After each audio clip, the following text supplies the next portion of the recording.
Hi guys, good morning, good evening, good afternoon. Welcome sa ating YouTube channel, Tita Lourdes Vlog. Time of cooking ng mga banak. Yan.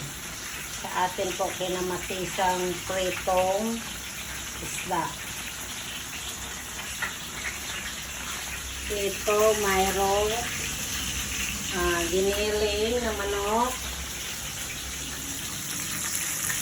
pritong salapya, giniling na manok. Ito naman kinamatisan. Masarap guys, kinamatisan. Walang tubig yan, no? Sariling katas niya. Sinong kumakain yan? Kamatis lang. Ginusa natin sa maraming sibuyas, bawang. Yung sili hindi maanghang.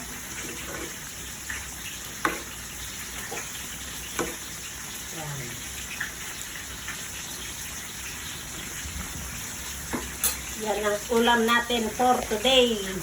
Imelda Papin, sunog na. Your talapia.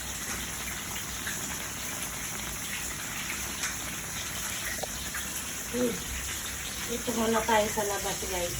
Hayaan muna natin siyang kumulok ng matunaw ang kamatis, maluto ng hukto.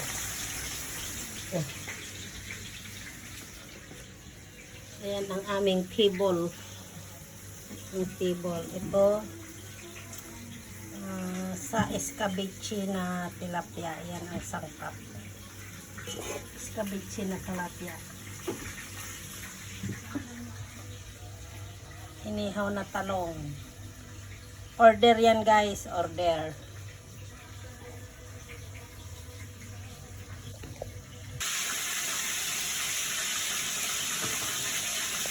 Yan, nakabaliktad na. Pritong tilapia or escabeche. Ito naman yung menu natin, oh.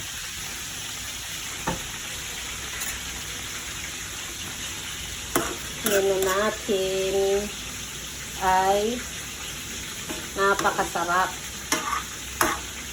Pinirito muna natin yung isda. Tapos, pinirito ko yan kagabi.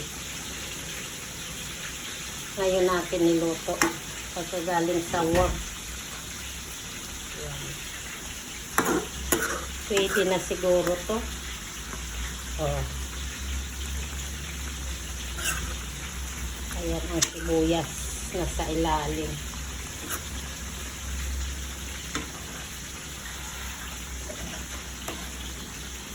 Luto na ang kamatis. Pwede nang kumain. Ready to eat. Kayo, ano mga ulam nyo dyan? Pasalamat ng ulam, pasarapan. Nasaan yung paksiw mo? Yun, nakakaibang paksiw yun. Mas masarap. Mas masarap. Pinasarap.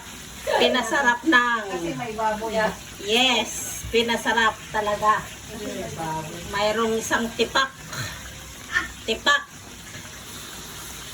Mayroong tipak na ano, pork. Yon. Hindi pwedeng buksan mga guys kasi sabi nila pag nagpaksiw, wag bubuksan hanggat hindi nakakulo. Ayan o, nakasarado. Bawal buksan, magagalit ang may-ari. Yan. Yan yung may-ari. Shout out, Christina Nagipere. Yeah, Christina, hi naman dito. Hi! Hi! Hi! Suplada siya guys, suplada. Tita Lourdes Vlog. Welcome to Tita Lourdes Vlog. Yan, pwede na to. Pwede na. Patayin na natin. Yan, thank you for watching. Abay nga, ano yung niluluto mo? God bless us. Ay, masarap to. Kinamatisang cherry fish. Yan. Yummy. Thank you, Lord. Thank you for watching. Thank you guys. God bless us.